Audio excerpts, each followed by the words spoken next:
Bonjour et bienvenue à la Botanique du Cœur. Aujourd'hui, c'est une botanique du cœur pour les enfants que je partage avec vous, car vient de sortir mon dernier livre, Les aventures de Kohalin, le pirate hypersensible. Alors j'avais envie de vous raconter comment est née cette histoire bien particulière qui me tient très à cœur. Et pour vous faire rencontrer Kohalin, je vais vous lire le premier chapitre du livre. J'ai écrit cette histoire durant un long voyage qui m'a fait traverser la France pour pouvoir aller en Vendée, admirer le bel océan. Et c'est sur la route que cette idée m'a envahie et en l'espace d'un voyage, tous les chapitres sont sortis les uns après les autres. Le nom de Kohalin, lui, il appartient à Alexandre et Sophie, deux baroudeurs des mers qui m'ont fait voyager avec le cœur en réalisant leurs rêves en partant sur un bateau pour traverser l'Atlantique. Ce bateau s'appelait Kohalin, le koala câlin, baroudeur des mers. Et c'est de là que m'est venue l'idée qu'un pirate au grand cœur puisse exister sur cette terre. Alors, en avant, pour le chapitre 1, la découverte de Kohalin.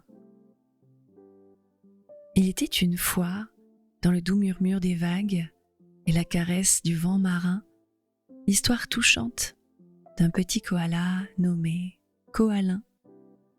Loin des contes de royaumes lointains et des princesses endormies, c'était l'aventure d'un cœur grand et généreux qui voulait apprendre à danser avec ses émotions pour rayonner parmi tous les pirates des 7 mers. Mais chaque histoire a ses racines, ses premiers pas. Alors, avant d'embarquer dans le tourbillon des aventures de Kohalin, revenons à l'aube de son voyage. Là où tout a commencé. Car le voyage de Kohalin n'a pas été de tout repos. Chaque aventure a forgé son âme, l'a façonné et lui a offert le trésor le plus précieux, un cœur grand comme les mers. Embarquons ensemble pour cette odyssée hors du commun. Kohalin n'a pas toujours porté ce nom. Au début, c'était simplement un koala, orphelin, retrouvé on ne sait comment sur un bateau pirate. Oui, tu as bien entendu, sur un bateau pirate.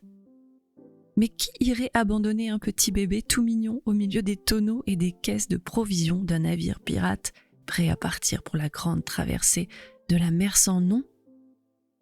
Quoi qu'il en soit, il était là, tout petit, terrorisé, accroché à une petite branche d'eucalyptus, dernier vestige de son ancienne vie. C'est Kronk, le capitaine du navire, qui, en soulevant une caisse de rhum, découvrit le petit être. En une fraction de seconde, il sortit sa grande machette, pensant avoir trouvé un gros rat. Mais c'était sans compter l'œil de lynx de Tina la girafe. Alors que Kronk allait frapper de toutes ses forces, elle le poussa d'un coup de cou pour l'empêcher de commettre l'irréparable. Kronk, hors de lui, pointa sa machette vers Tina. « Mais ça va pas, Tina, t'as des envies suicidaires !» s'exclama-t-il. Tina leva les yeux vers le capitaine, sans peur. « Regarde, gros baba, regarde ce que tu as pris pour un rat. Il faut se rincer les yeux à l'eau de mer de temps en temps, hein ?» répliqua-t-elle. La petite boule de poils tremblante commença à se dérouler en entendant la douce voix de Tina la girafe. Comme par réflexe, il s'accrocha à une de ses grandes jambes, tel à un arbre salvateur. Kronk, décontenancé, regarda la petite créature. « Diantre, mais que fait un koala caché dans mon rhum ?» demanda-t-il surpris. Tina sourit face à la découverte. « Je crois que nous avons un clandestin !» déclara-t-elle joyeusement. D'habitude, c'était Tina qui était chargée, privilège de son long cou et de sa bonne vision périphérique, de surveiller si des clandestins ne venaient pas s'incruster sur le bateau. Mais en 20 ans de piraterie, elle n'avait jamais débusqué personne. En même temps, qui voudrait venir en douce sur un bateau pirate. Dans le cœur de Tina, c'était la fête.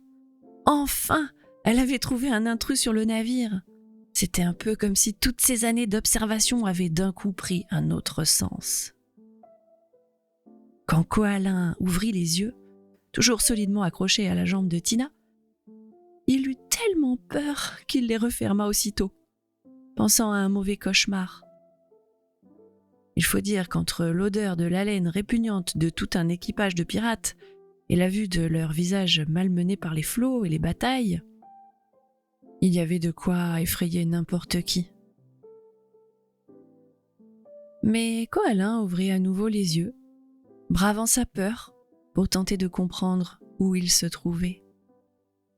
Et là, il vit en gros plan le visage doux et amical de Tina, la girafe au grand cœur.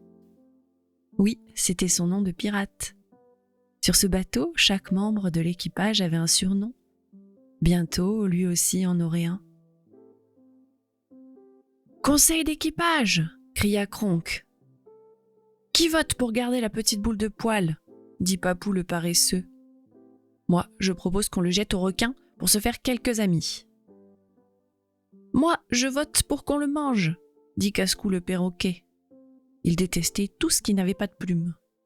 « Moi, je pense qu'on n'a pas assez à manger sur ce bateau.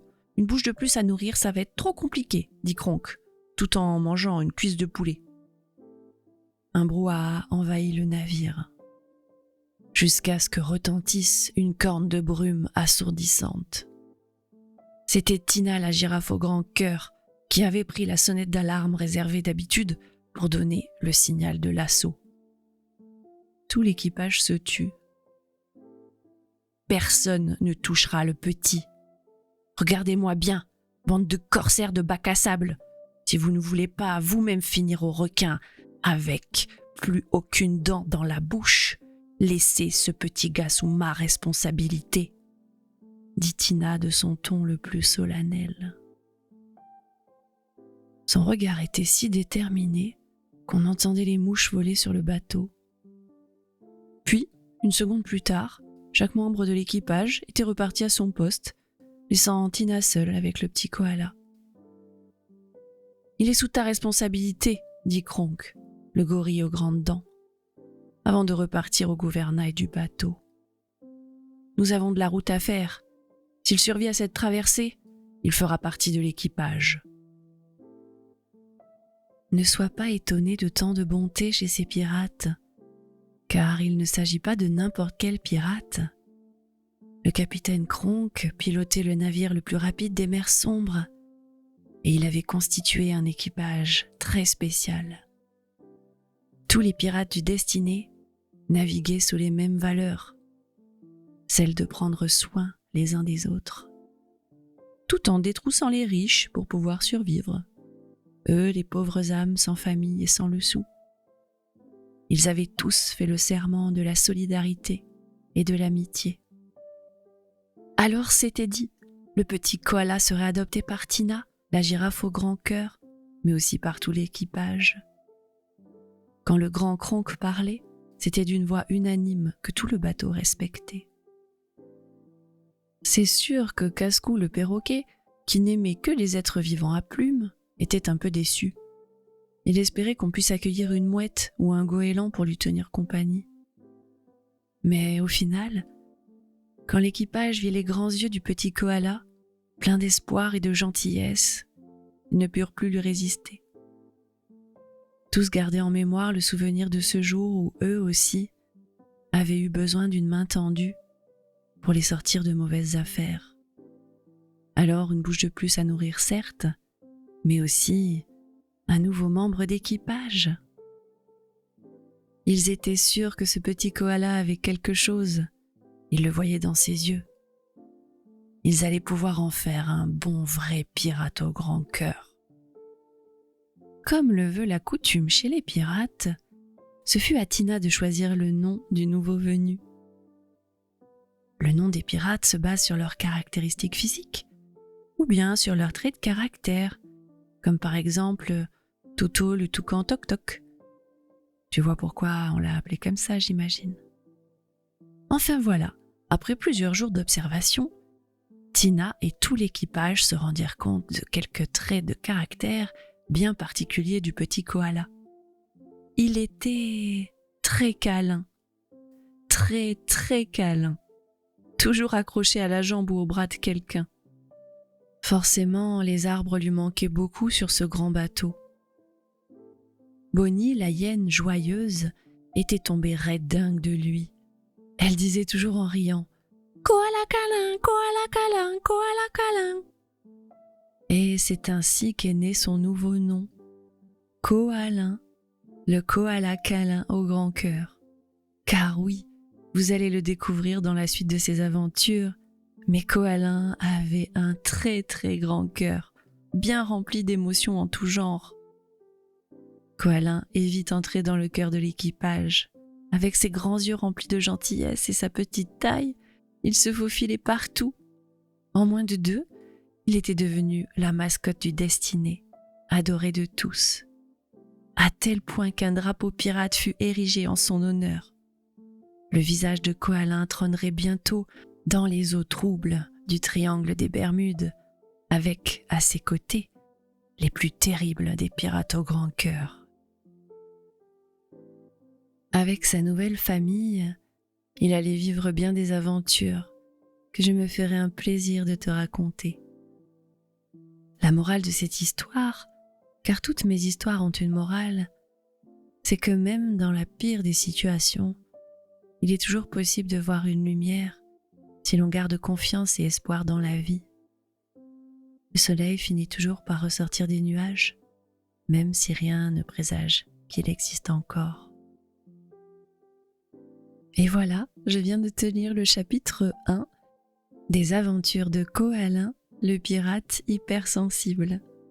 Si tu veux découvrir la suite du livre, rendez-vous dans le lien de la description. Les aventures de Koalin est un livre qui raconte certes des aventures de pirates, mais aussi et surtout les aventures d'un petit être qui a beaucoup d'émotions dans le cœur et qui apprend, avec l'aide de Tina la girafe, sa jardinière du cœur, à maîtriser ses émotions. C'est un roman, mais aussi un livre pédagogique qui aidera les enfants à apprendre, à comprendre et à écouter leurs émotions. Je vous dis à très bientôt, peut-être pour une autre lecture des aventures de Koalin. Ah, et j'ai oublié, dans le livre, il y a 3 codes barres que vous pouvez scanner et qui vous donnent accès à 3 podcasts exclusifs de relaxation guidée pour apaiser les émotions des enfants. À bientôt avec la botanique du cœur.